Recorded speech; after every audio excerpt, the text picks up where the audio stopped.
Hey, welcome back to this experimental live read from Adult Brain Audiobooks. I'm Graham, one of the narrators. This is Ignatius Donnelly's book from 1883, Ragnarok, the Age of Fire and Gravel. We are in part 3, chapter 8, Legends of the Age of Darkness. It's going to get pretty dark in here.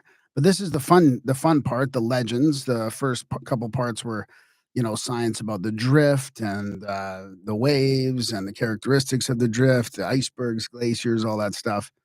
And then part 2 is the comet. So if you want to go back and listen to those, there's some visuals in there as well. Go back to our live tab on Adult Brain and find that there. But otherwise, this is an experimental live read. I'm editing as I go along the way, so it's pretty slow, and I have to redo things and check pronunciations now and then. So, but this is just how the sausage is made. It's made by a human, not AI, and it's a lot of work, and we're doing it for you. So here we go. Chapter 8, Legends of the Age of Darkness. Well, I better share my screen here. This is how it's made. I got the software up here and the PDF right beside me there.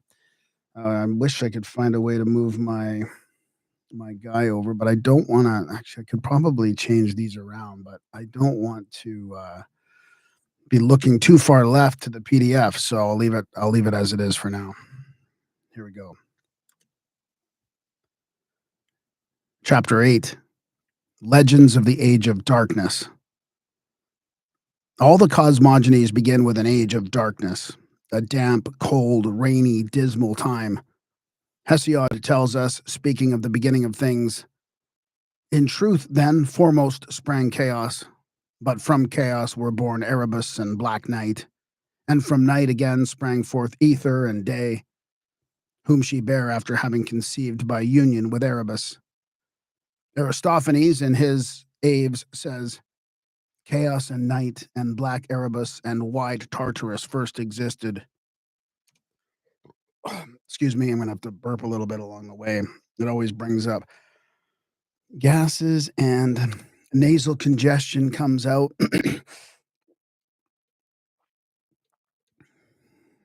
Check. Orpheus says, from the beginning, the gloomy night enveloped and obscured all things that were under the ether, the clouds. The earth was invisible on account of the darkness, but the light broke through the ether, the clouds, and illuminated the earth. By this power were produced the sun, moon, and stars. It is from Sanchoniathon that we derive most of the little we know of that ancient and mysterious people, the Phoenicians. He lived before the Trojan War, and of his writings but fragments survive, quotations in the writings of others. He tells us that the beginning of all things was a condensed windy air or a breezy... Let's try that again. The beginning of all things was a condensed windy air or a breeze of thick air, and a chaos turbid and black as Erebus.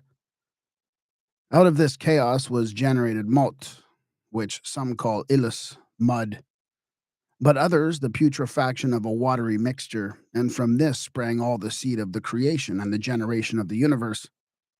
And when the air began to send forth light, winds were produced, and clouds, and very great defluxions and torrents of the heavenly waters.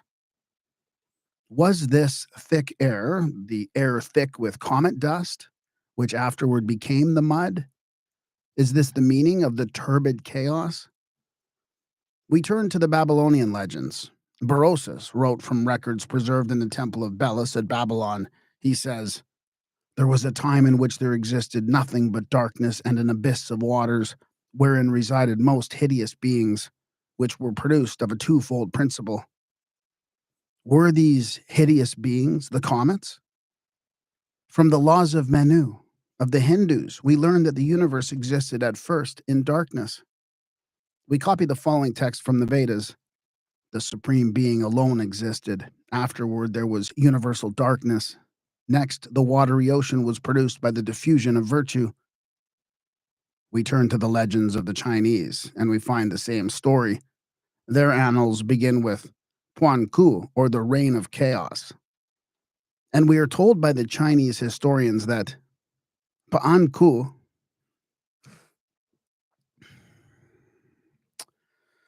I'm just going to quickly check. I've got some pronunciations on these guys. Let's see here. I go back to she took Chiefun. It's coming. Okay. Chifonia. Paanku. Check. Panku came forth in the midst of the great chaotic void, and we know not his origin, that he knew the rationale of heaven and earth and comprehended the changes of the darkness and the light. He existed before the shining of the light. He was the prince of chaos. After the chaos cleared away, heaven appeared first in order, then earth, then after they existed, and the atmosphere had changed its character, man came forth. That is to say, Panku lived through the age of darkness during a chaotic period, and while the atmosphere was pestilential with the gases of a comet. Where did he live? The Chinese annal tells us, in the age after the chaos when heaven and earth had just separated. That is, when the great mass of cloud had just lifted from the earth. Records had not yet been established or inscriptions invented. At first, even the rulers dwelt in caves and desert places, eating raw flesh and drinking blood. At this fortunate juncture, Pankuzi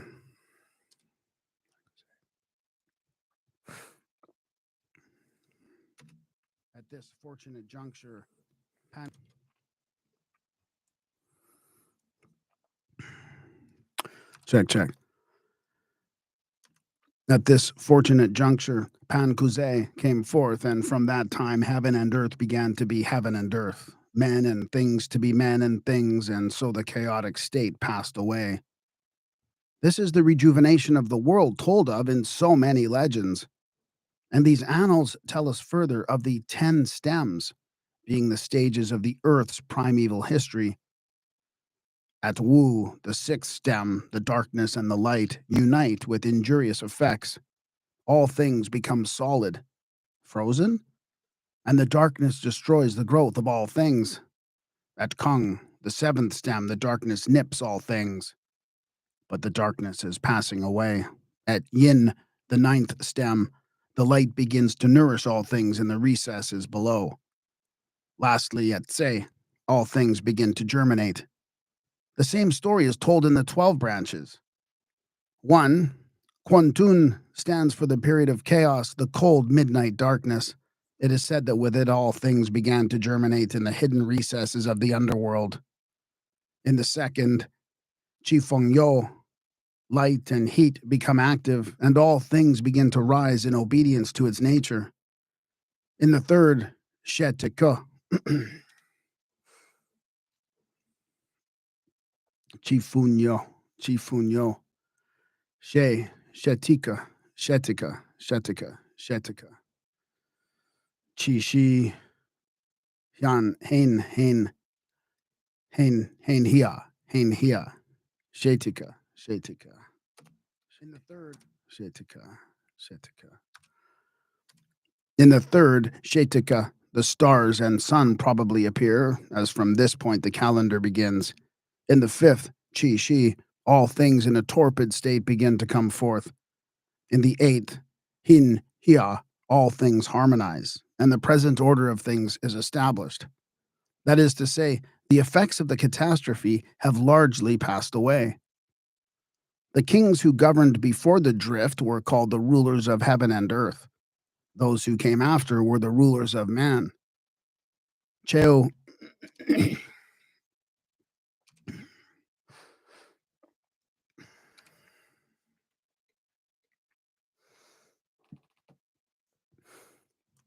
Chu Ching Wen says, the rulers of man succeeded to the rulers of heaven and the rulers of earth in the government. That then the atmosphere gradually cleared away and all things sprang up together, that the order of time was gradually settled and the usages of society gradually became correct and respectful. And then we read that the day and night had not yet been divided, but after a time, day and night were distinguished from each other. Here we have the history of some event which changed the dynasties of the world. The heavenly kingdom was succeeded by a merely human one. There were chaos, cold and darkness, and death to vegetation. Then the light increases and vegetation begins once more to germinate.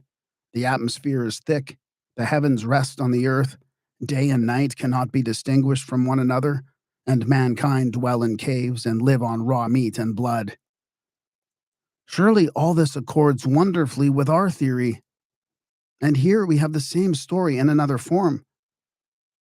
The philosopher of Oribe tells us that when the people ascended by means of the magical tree, which constituted the ladder from the lower world to this, they found the firmament, the ceiling of this world, low down upon the earth, the floor of this world. That is to say, when the people climbed up from the cave in which they were hidden to the surface of the earth, the dense clouds rested on the face of the earth.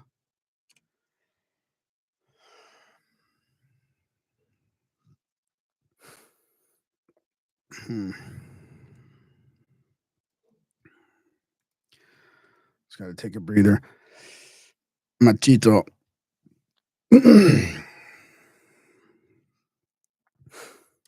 Machito, one of their gods, raised the firmament on his shoulders to where it is now seen. Still the world was dark, as there was no man. Oops. Check.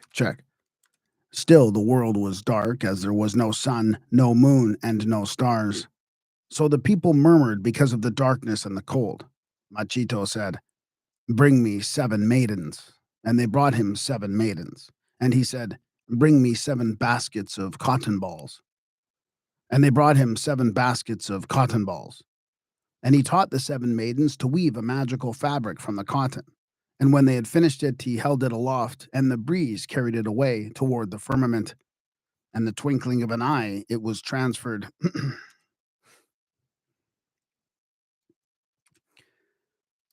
And in the twinkling of an eye, it was transformed into a beautiful and full-orbed moon. And the same breeze caught the check. Remnants, flocculent, cotton, flocculent. And the same breeze caught the and the same breeze caught the and the same breeze caught the remnants of flocculent cotton, which the maidens had scattered during their work, and carried them aloft, and they were transformed into bright stars. But still it was cold, and the people murmured again, and Machito said, "Bring me 7 buffalo robes." And they brought him 7 buffalo robes, and from the densely matted hair of the robes he wove another wonderful fabric, which the storm carried away into the sky, and it was transformed into a full-orbed sun. Then Machito appointed times and seasons and ways for the heavenly bodies, and the gods of the firmament have obeyed the injunctions of Machito from the day of their creation to the present. Among the Thinkleets, now this pronunciation is, the spelling is old. There's a newer way to pronounce it. So this is not the modern pronunciation, but I feel like I want to go with the original book and how it was written and pronounced back then.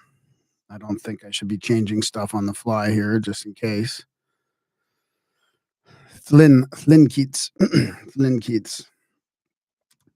Among the Thlinkeets of British Columbia, there is a legend that the great crow or raven, Yul, was the creator of most things.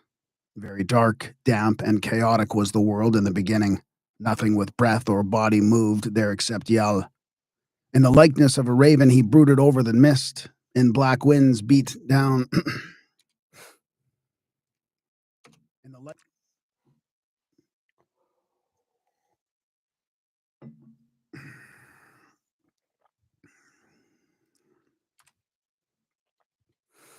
Check. In the likeness of a raven, he brooded over the mist.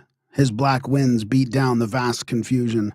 The waters went back before him, and the dry land appeared. The Thlinkets were placed on the earth, though how or when does not exactly appear, while the world was still in darkness and without sun, moon, or stars. The legend proceeds at considerable length to tell the doings of Yal. His uncle tried to slay him, and when he failed, he imprecated with a potent curse a deluge upon all the earth. The flood came, the waters rose and rose, but Yel clothed himself in his bird skin and soared up to the heavens, where he stuck his beak into a cloud and remained until the waters were assuaged. This tradition reminds us of the legend of Thessalian Sarambos.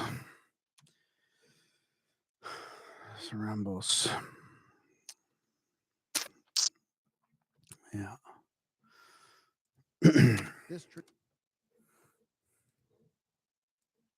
Check. This tradition reminds us of the legend of Thessalian. This tradition reminds us of the legend of the Thessalian Sarambos, who escaped the flood by rising into the air on wings given him by the nymphs. I turn now to the traditions of the Mixtecs, who dwelt on the outskirts of the Mexican Empire. This legend was taken by Fray Gregoria Garcia from a book found in a convent in Nilapa, a little Indian town about 1.5 leagues from Wayaka.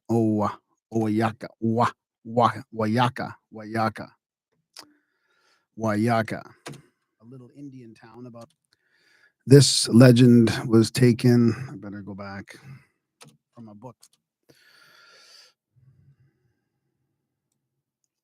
It's different when Gregoria. I don't have a full screen to work with here.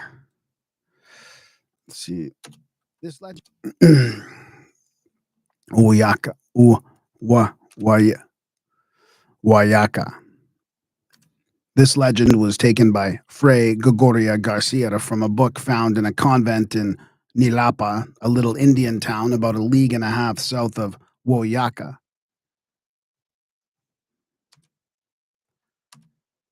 This legend was taken by Fray Gregoria Garcia from a book found in a convent in Nilapa, a little Indian town about 1.5 leagues south of Wayaka. The book had been compiled by the vicar of the convent, just as they themselves were accustomed to depict and to interpret it in their primitive scrolls. In the year and in the day of obscurity and darkness, the days of the dense clouds, even before the days or the years were, before the visible revolution of the sun marked the days and the universal darkness and cold prevented the changes of the seasons, when the world was in great darkness and chaos, when the earth was covered with water, and there was nothing but mud and slime on all the face of the earth, behold, a god became visible, and his name was the deer, and his surname was the lion snake. There appeared also a very beautiful goddess called the deer, and surnamed the tiger snake. These two gods were the origin and beginning of all the gods. This lion snake was probably one of the comets. The tiger snake was doubtless a second comet called after the tiger on account of its variegated, mottled appearance. It will be observed that they appeared before the light and returned. The light had returned. It will be observed they appeared before the light had returned. These gods built a temple on a high place and laid out a garden and waited patiently, offering sacrifices to the higher gods, wounding themselves with flint knives, and praying that it might seem good to them to shape the firmament and lighten the darkness of the world, and to establish the foundation of the earth, or rather, to gather the waters together so that the earth might appear, as they had no place to rest in save only one little garden. Here we have the snakes and the people confounded together.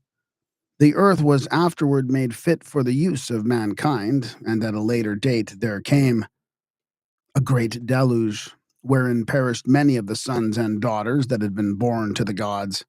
And it is said that when the deluge was past, the human race was restored, as at the first, and the Mixtec kingdom populated, and the heavens and the earth established.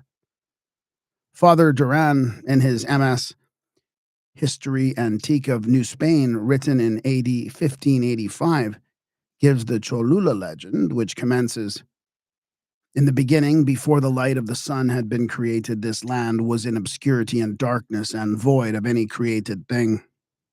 In the Toltec legends, we read of a time when there was a tremendous hurricane that carried away trees, mounds, houses, and the largest edifices. notwithstanding which many men and women escaped, principally in caves and places where the great hurricane could not reach them. A few days having passed, they set out to see what had become of the earth, when they found it all populated with monkeys. All this time they were in darkness without seeing the light of the sun, nor the moon that the wind had brought them. In the Aztec creation myths, according to the accounts furnished by Mendita and derived from Fray Andre de Lomos, one of the earliest of the Christian missionaries among the Mexicans, we have the following legend of the return of the sun. Now there had been no sun in existence for many years, so the gods being assembled in a place called Teotihuacan. Teotihuacan. Interesting that it's that place. And gathered at a time, told the devotees, da da da da da. Now there had been. Okay, there we go. Teotihuacan? Teotihuacan. Now there had been no sun in existence for many years, so the gods being assembled in a place called Teotihuacan, 6 leagues from Mexico, and gathered at the time around a great fire, told their devotees that he of them who should first cast himself into that fire should have the honor of being transformed into a sun. The next one, Nana Watson. Nana Watson.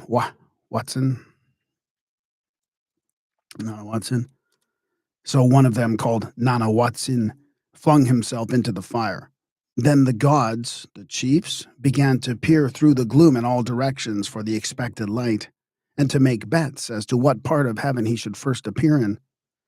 Some said here, and some said there, but when the sun rose they were all proved wrong, for not one of them had fixed upon the east. In the long-continued darkness they had lost all knowledge of the cardinal points. The ancient landmarks, too, were changed.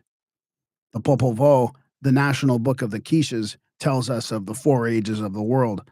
The man of the first age was made of clay. He was strengthless, inept, watery. He could not move his head. His face looked but one way. His sight was restricted. He could not look behind him. That is, he had no knowledge of the past. He had been endowed with language, but he had no intelligence, so he was consumed in the water. Then followed a higher race of men. They filled the world with their progeny. They had intelligence, but no moral sense. They forgot the heart of heaven. They were destroyed by fire and pitch from heaven, accompanied by tremendous earthquakes from which only a few escaped. Then followed a period when all was dark, save the white light of the morning star, sole light as yet of the primeval world. Probably a volcano. Once more are the gods in council in the darkness, in the night of a desolated universe. Then the people prayed to God for light, evidently for the return of the sun. Hail, O Creator, they cried. O Former, thou that hearest and understandest us, abandon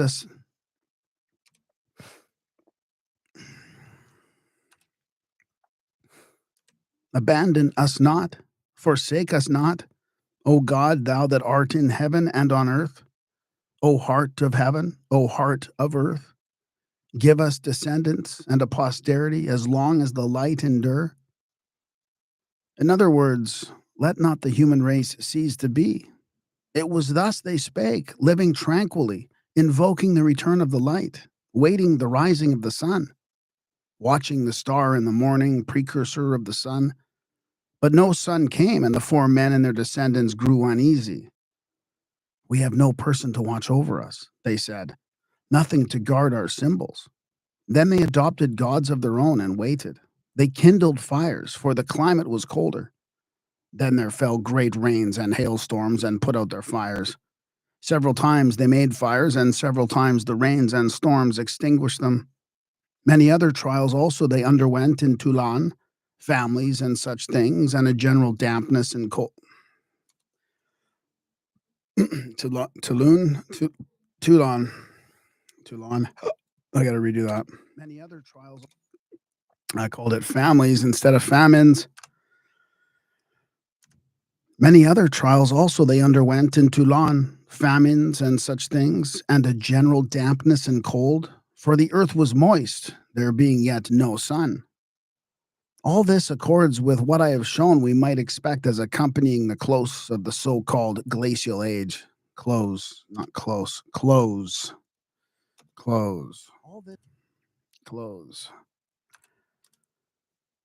All this accords with what I have shown we might expect as accompanying the close of the so-called glacial age. Dense clouds covered the sky, shutting out the light of the sun. Perpetual rains and storms fell. The world was cold and damp, muddy and miserable. The people were wanderers, despairing and hungry. They seemed to have come from an eastern land. We are told Toulon was much cold. Check. Toulon was a much colder climate than the happy eastern land they had left. Many generations seem to have grown up and perished under the sunless skies, waiting for the return of the light. For the Popol Vuh tells us that here also the language of all the families was confused, so that no one of the first four men could any longer understand the speech of the others. That is to say, separation and isolation into rude tribes had made their tongues unintelligible to one another. This shows that many, many years, it may be centuries, must have elapsed before that vast volume of moisture carried up by evaporation was able to fall back in snow and rain to the land and sea, and allow the sun to shine through the blanket of the dark. Starvation encountered the scattered fragments of mankind. And in those same quiche legends of Central America, we are told, the persons of the Godhead were enveloped in the darkness which enshrouded a desolated world. They counseled together and created four men of white and yellow maize. The white and yellow races? It was still dark, for they had no light but the light of the morning star. They came to Toulon, and the Abbé Brasseur de Bourbourg gives further details of the quiche legends. Now behold, our ancients and our fathers were made lords and had their dawn. Behold, we will relate also the rising of the sun, the moon, and the stars. Great was their joy when they saw the morning star, which came out first with its resplendent face before the sun. At last the sun itself began to come forth. The animals, small and great, were in joy. They rose from the watercourses and ravines and stood on the mountain tops with their heads toward where the sun was coming. An innumerable crowd of people were there, and the dawn cast light on all those people at once. At last the face of the ground was dried by the sun. Like a man, the sun showed himself, and his presence warmed and dried the surface of the ground. Before the sun appeared, muddy and wet was the surface of the ground. Then it was before the sun appeared, and then only the sun rose like a man. But his heat had no strength, and he did not show himself when he rose. He only remained like an image in a mirror. And it is not indeed the same sun that appears now, they say in the stories.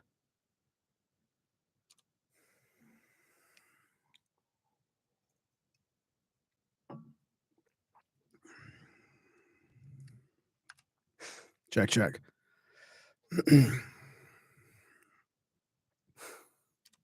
How wonderfully does all this accord with what we have shown would follow from the Earth's contact with a comet?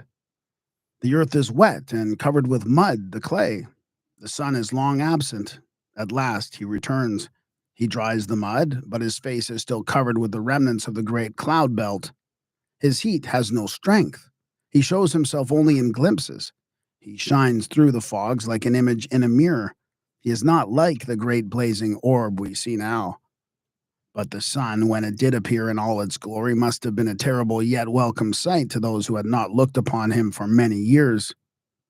We read in the legends of the Thlinkits of British Columbia, after narrating that the world was once dark, damp, and chaotic, full of water with no sun, moon, or stars, how these luminaries were restored. The great hero god of the race, Yel, got hold of three mysterious boxes and, wrenching the lids off, let out the sun, moon, and stars.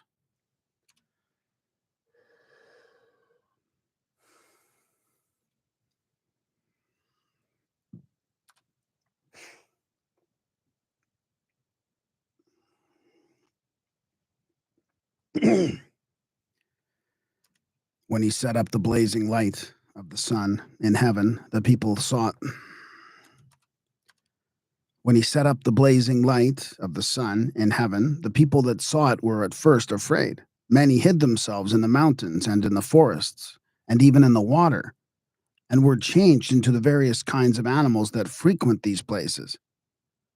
Says James Geeky, nor can we form any proper conception of how long a time was needed to bring about that other change of climate, under the influence of which slowly and imperceptibly this immense sheet of frost melted away from the lowlands and retired to the mountain recesses. We must allow that long ages elapsed before the warmth became such as to induce plants and animals to clothe and people the land. How vast a time also must have passed away ere the warmth reached its climax. And all this time, the rain fell. There could be no return of the sun until all the mass of moisture sucked up by the comet's heat had been condensed into water and, falling on the earth, had found its way back to the ocean. And this process had to be repeated many times. It was the age of the great primeval rain. Here's a picture of the primeval storm with water, sheets of lightning, and clouds and rainfall.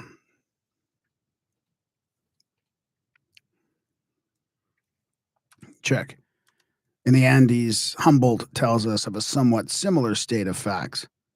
A thick mist during a particular season obscures the firmament for many months. Not a planet, not the most brilliant stars of the southern hemisphere, Canopus, the Southern Cross, nor the feet of Centaur are visible. It is frequently almost impossible to discover the position of the moon. If by chance the outlines of the sun disk be visible during the day, it appears devoid of rays. Says Kroll, we have seen that the accumulation of snow and ice on the ground resulting from the long and cold winters tended to cool the air and produce fogs, which cut off the sun's rays.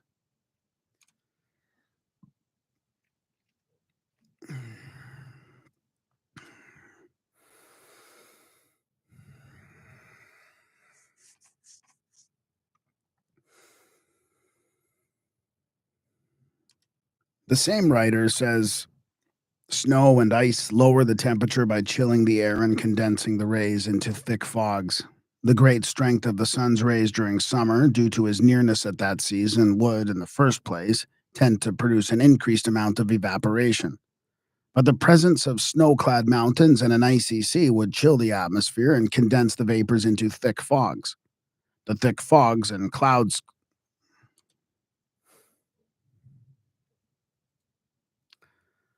check. Move it up every time I stop. The thick fogs and cloudy sky would effectually prevent the sun's rays from reaching the earth, and the snow, in consequence, would remain unmelted during the entire summer. In fact, we have this very condition of things exemplified in some of the islands of the Southern Ocean in the present day.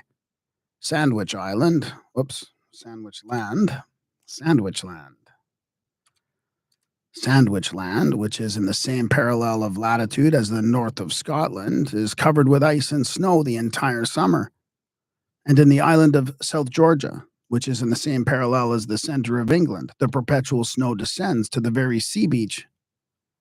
The following is Captain Cook's description of the dismal place.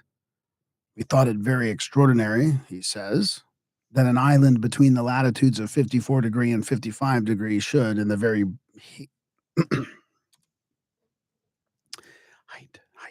that an island between the latitudes of 54 degree and we thought it. I'll start from the beginning of Captain Cook's quote. Where am I starting? Am I starting at the beginning or dismal place? All right.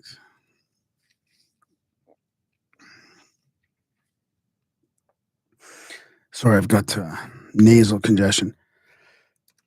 We thought it very extraordinary, he says, that an island between the latitudes of 54 degree and 55 degree should, in the very height of summer, be almost wholly covered with frozen snow, in some places many fathoms deep. The head of the bay was terminated by ice cliffs of considerable height, pieces of which were continually breaking off, which made a noise like cannon. Nor were the interior parts of the country less horrible. The savage rocks raised their lofty summits till lost in the clouds, and valleys were covered with seemingly perpetual snow. Not a tree nor a shrub of any size was to be seen. I returned to the legends. The Ganimars, Guy, Guy, Guyanomeros.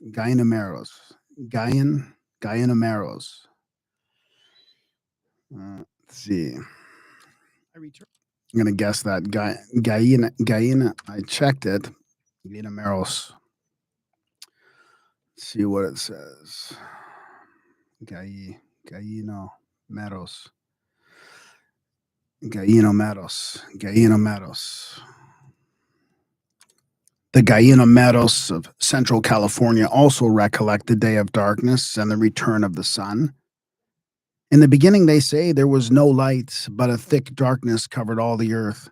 Man stumbled blindly against man and against the animals. The birds clashed together in the air, and confusion reigned everywhere. The hawk, happening by chance to fly into the face of the coyote, there followed mutual apologies, and afterward a long discussion on the emergency of the situation. Determined to make some effort toward abating the public evil, the two set about a remedy. The coyote gathered a great heap of tools, rushes, rolled them into a ball, and gave it to the hawk, together with some pieces of flint. Gathering all together as well as he could, the hawk flew straight up into the sun, where he struck fire with the flints, lit his ball of reeds, and left it there whirling along in a fierce red glow as it continues to the present, for it is the sun. In the same way, the moon was made, but as the tools of which it was constructed were rather damp, its light has always been somewhat uncertain and feeble. The Algonquins believed in a world, an earth, anterior to this of ours, but one without light or human inhabitants. A lake burst its bounds and submerged it wholly. This reminds us of the Welsh legend and the bursting of the Lake Leon. See page 135 ante. The ancient world was united in believing in great cycles of time terminating in terrible catastrophes. Hence arose the belief in epics of nature, elaborated by ancient philosophers into the cycles of the Stoics, the great days of Brahm, long periods of time rounding off by sweeping destructions, the cataclysms, and ekparoses,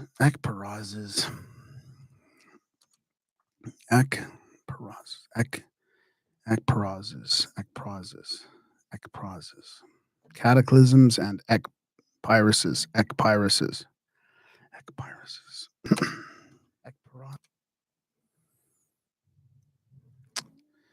Let me back up a bit. That was a long sentence too. Oh boy. Hence, there it is. Got it right. Ekpyruses.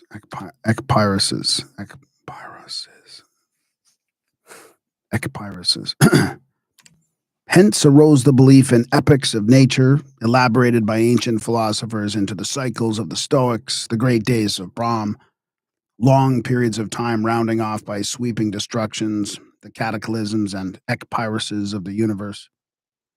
Some thought in these all things perished, others that a few survived.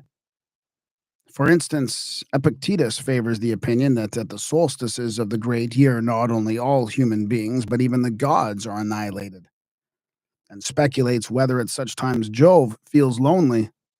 Macrobius, so far from agreeing with him, explains the great antiquity of Egyptian civilization by the hypothesis that that country is so happily situated between the pole and the equator as to escape both the deluge and conflagration of the great cycle. In the Babylonian Genesis tablets, we have the same references to the man or people who, after the great disaster, divided the heavens into constellations and regulated, that is, discovered and revealed their movements. In the fifth tablet of the creation legend, we read, 1. It was delightful that all was fixed.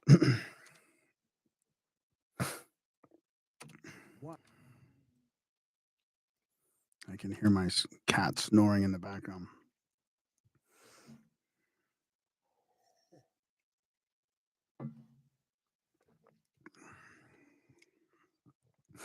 Check, check.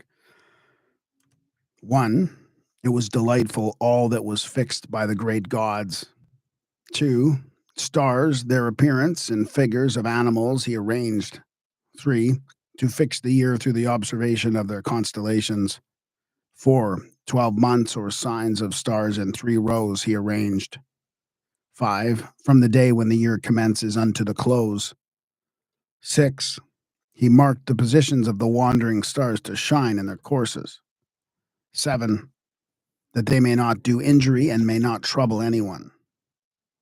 That is to say, the civilized race that followed the great cataclysm, with whom the history of the event was yet fresh, and who were impressed with all its horrors, and who knew well the tenure of danger and terror on which they held all the blessings of the world, turned their attention to the study of the heavenly bodies, and sought to understand the source of the calamity which had so recently overwhelmed the world.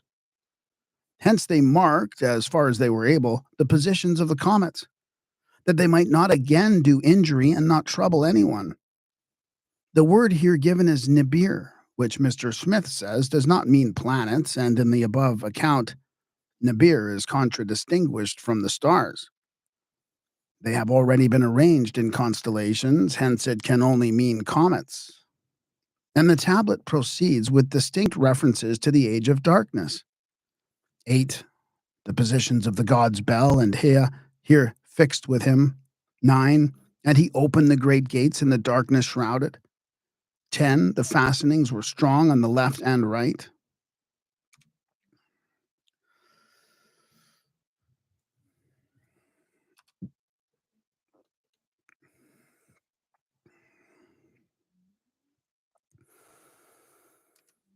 11. In its mass, i.e., the lower chaos, he made a boiling. 12. The god Uru, the moon, he caused to rise out. The night he overshadowed.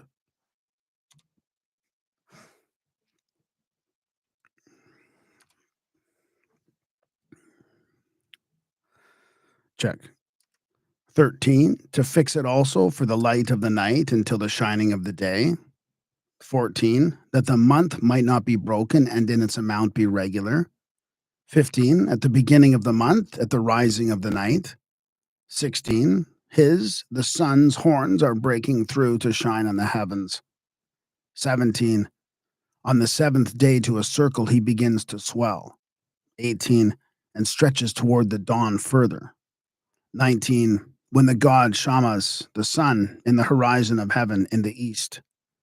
20. Formed beautifully, and 21. To the orbit Shamash was perfected.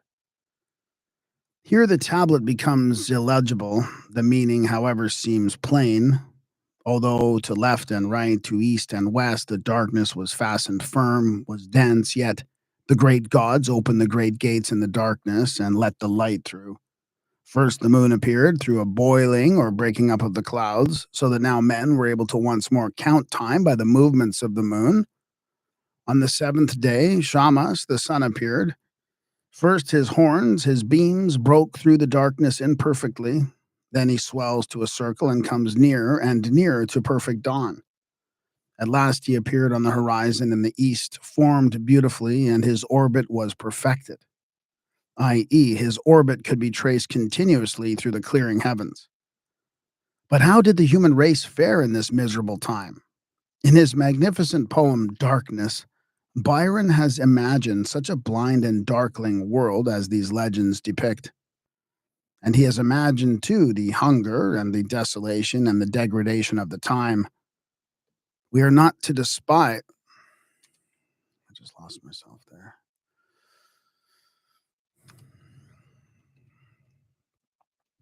Check. We are not to despise the imagination. There never was yet a great thought that had not wings to it. There never was yet a great mind that did not survey things from above the mountain tops. If Bacon built the causeway over which modern science has advanced, it was because, mounting on the pinions of his magnificent imagination, he saw that poor struggling mankind needed such a pathway. His heart embraced humanity, even as his brain embraced the universe. The river, which is a boundary to the rabbit, is but a landmark to the eagle. Let not the gnawers of the world, the rodentia, despise the winged creatures of the upper air. Byron saw the effects.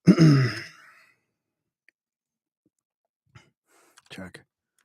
Byron saw what the effects of the absence of the sunlight would necessarily be upon the world, and that which he prefigured the legends of mankind tell us actually came to pass in the dark days that followed the drift.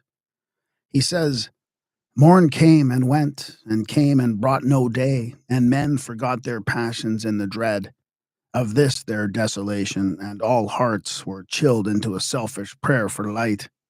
A fearful hope was all the world contained. Forests were set on fire, but hour by hour they fell and faded, and the crackling trunks extinguished with a crash, and all was black. The brows of men by the despairing light wore an unearthly aspect, as by fits the flashes fell upon them. Some lay down and hid their eyes and wept. Some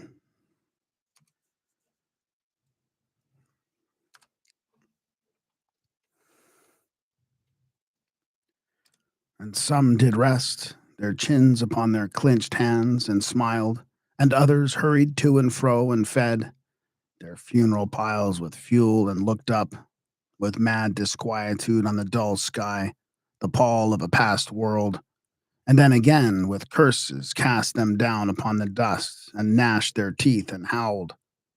And war, which for a moment was no more, did glut himself again.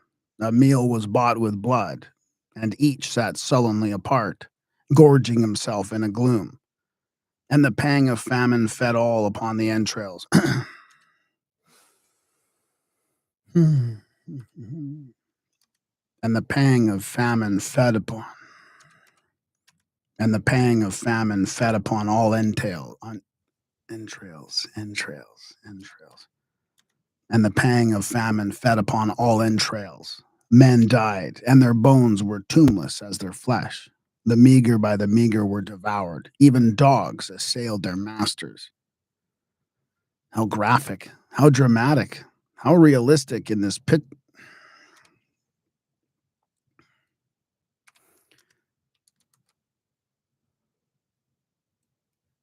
Check. How graphic, how dramatic, how realistic is this picture, and how true.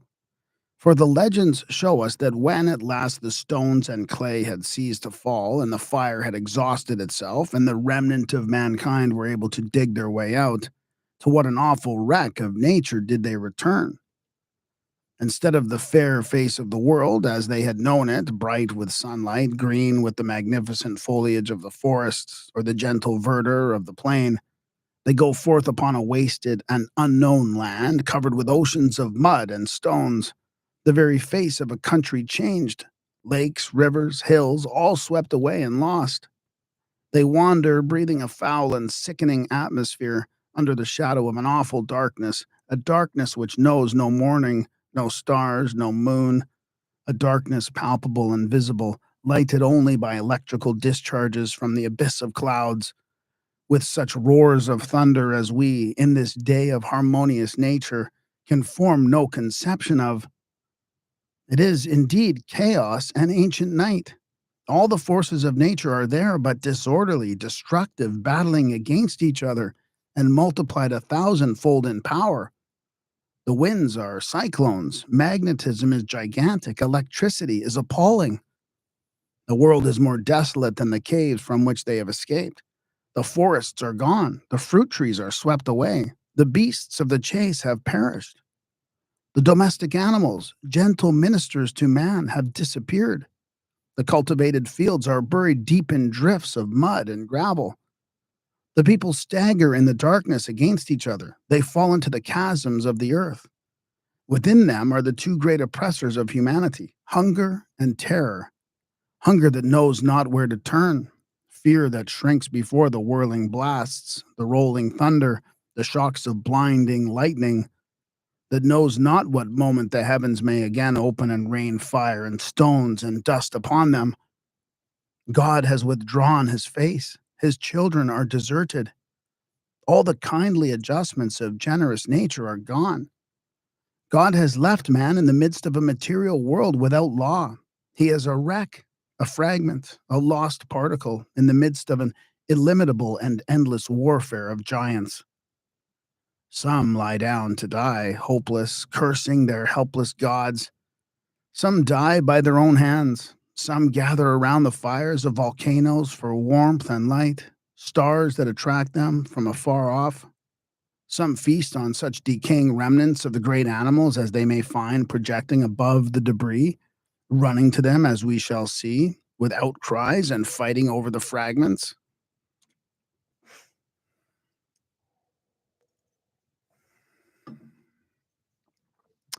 Wow, this is quite descriptive of the time after the drift. After the what? The pole shift, the cometary impact, the Younger Dryas. What is it? The references to the worship of the morning star which occur in the legend seem to relate to some great volcano in the east, which alone gave light when all the world was lost in darkness. As Byron says in his great poem, Darkness, and they did live by watchfires, and the thrones, the palaces of crowned kings, the huts, the habitations of all things which dwell, were burnt for beacons, cities were consumed, and men were gathered around their blazing homes to look once more into each other's face. Happy were they who dwelt within the eye of the volcanoes and their mountain torch.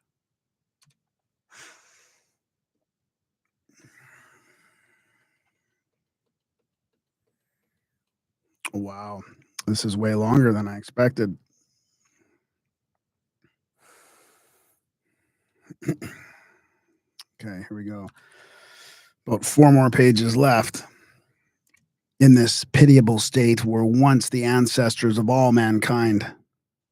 If you doubt it, reader, peruse again the foregoing legends and then turn to the following Central American prayer, the prayer of the Aztecs, already referred to on page 186 ante, addressed to the god Tezcatlipoca himself, represented as a flying or winged serpent, perchance the comet.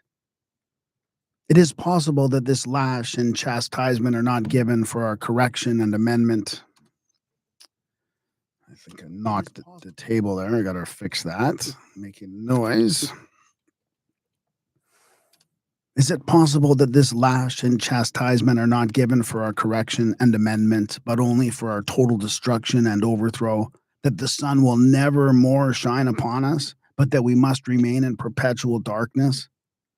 It is a sore thing to tell how we are all in darkness. O Lord, make an end of this smoke and fog. Quench also the burning and destroying fire of the thing. Quench also.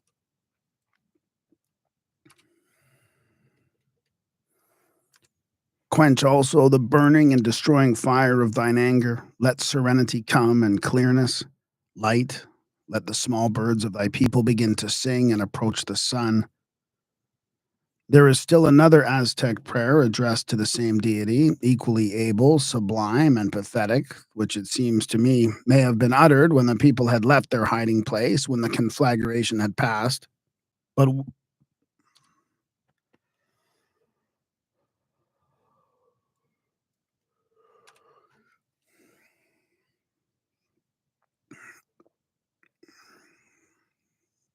I have to redo that whole thing. There is still another. I burped at the very end, of course. There is still another Aztec prayer addressed to the same deity, equally able, sublime, and pathetic, which it seems we may have been uttered. Oh boy. There is still another Aztec. There is still another Aztec prayer addressed to the same deity, equally able, sublime, and pathetic, which it seems to me may have been uttered when the people had left their hiding place, when the conflagration had passed, but while darkness still covered the earth, before vegetation had returned, and while crops of grain as yet were not. There are a few words in it that do not answer to this interpretation, where it refers to those people who have something, but there may have been comparative differences of condition, even in the universal poverty. Or these words may have been an interpolation of later days. The prayer is as follows: O our Lord, protector most strong and compassionate, invisible and impalpable, thou art the giver of life, Lord of all and Lord of battles. I present myself here before thee to say some few words concerning the need of the poor people and none estate or intelligence. When they lie down at night, they have nothing, nor when they rise up in the morning. The darkness and the light pass alike in great poverty. Know, O Lord, that thy subjects and servants suffer a sore poverty that cannot be told of more than it is a sore poverty and desolateness. The men have no garments, nor the women, to cover themselves with, but only certain rags rent in every part, that allow the air and the cold to pass everywhere. With great toil and weariness they scrape together enough for each day, going by mountain and wilderness seeking their food. So faint and enfeebled are they that their bowels cleave to their ribs, and all their bodily re-echoes with hollowness. And they walk as people affrighted, the face and body and likeness of death. If they be merchants, they sell now only cakes of salt and broken pepper. The people that have something despise their wares, so that they go out to sell from door to door and from house to house. And when they sell nothing, they sit down sadly by some fence or wall, or in some corner, licking their lips and gnawing the nails of their hands for the hunger that is in them. They look on the one side and on the other at the mouths of those that pass by, hoping peradventure that one may speak some word to them. O compassionate God, the bed on which they lie down is not a thing to rest upon, but to endure torment in. They drag a rag over them at night, and so sleep. There they throw down their bodies and the bodies of children that thou hast given them, for the misery that they grow up in, for the filth of their food, for the lack of covering. Their faces are yellow, and all their bodies of the color of earth. They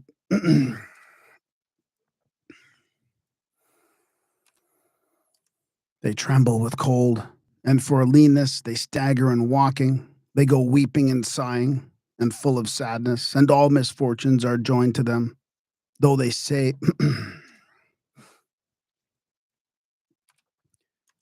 though they stay by a fire, they find little heat. The prayer continues in the same strain, supplicating God to give the people some days of prosperity and tranquility so that they may sleep and know repose. It concludes, if thou answerest my petition, it will only be of thy liberality and magnificence. For no one is worthy to receive thy bounty for any merit of his, but only through thy grace. Search below the dunghills and in the mountains for thy servants, friends, and acquaintance, and raise them to riches and dignities. Where am I? Lo, I speak with thee, O King, while I do not know that I stand in an eminent place, and that I talk with one of great majesty, before whose presence flows a river through a chasm, a gulf sheer down of awful depth. This also is a slippery place, whence many precipitate themselves, for there shall not be found one without error before thy majesty. I myself, a man of little understanding and lacking speech, dare to address my words to thee. I put myself in peril of falling into the gorge and cavern of this river. I, Lord, have come to take with my hands blindness to mine eyes, rottenness and shriveling to my members, poverty and affliction to my body. For my meanness and rudeness, this is it that I merit to receive. Live and rule forever in all quietness and tranquility. Oh, that thou art our Lord, our shelter, our protector, most compassionate, most pitiful, invisible, impalpable. It is true that much of this world applied to any great period of famine, but it appears that these events occurred when there was a great cold in the country, when the people gathered around fires and could not get warm, a remarkable state of things in a country possessing as tropical a climate as Mexico. Moreover, these people were wanderers, going by mountain and wilderness, seeking food, a whole nation of poverty-stricken, homeless, wandering paupers. And when we recur to the part where the priest tells the Lord to seek his friends and servants in the mountains, below the dunghills, and raise them to riches, it is difficult to understand it otherwise than as an allusion to those who had been buried under the falling slime, clay, and stones. Even poor men do not dwell under dunghills, nor are they usually buried under them. and it is very possible that in the transmission from generation to generation, the original meaning was lost sight of. I should understand it to mean, "Go, O Lord, and search and bring back to life and comfort and wealth the millions that hast slaughtered on the mountains, covered them with hills of slime and refuse." And when we turn to the traditions of the kindred and more ancient race, the Toltecs, we find that after the fall of the fire from heaven, the people emerging from the seven caves wandered 104 years, suffering from nakedness, hunger, and cold over many lands, across expanses of sea and through untold hardships, precisely as narrated in the foregoing pathetic prayer. It tells of the migration of a race over the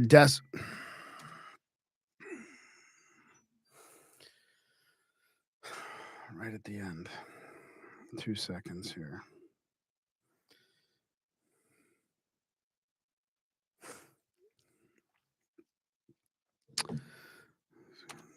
It tells of the Don't text me back. Don't text me back.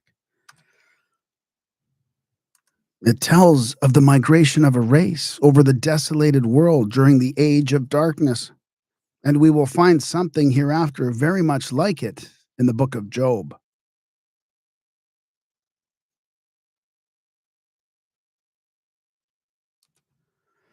And that will be, oh, it's not quite next chapter, which is probably Monday. I don't think I can do it tomorrow, is The Triumph of the Sun, chapter 9. To finish off, not finish off, but get to the end of, towards the end of the part 3 legends. So there it is. Thanks for hanging around here, watching, listening, whatever you're doing. Appreciate it. Like and subscribe and all that stuff. Check out the other live tabs for the other parts of this book, and we'll continue on in the next week or two and try and finish this up. Have an awesome weekend. Love you all. Thanks.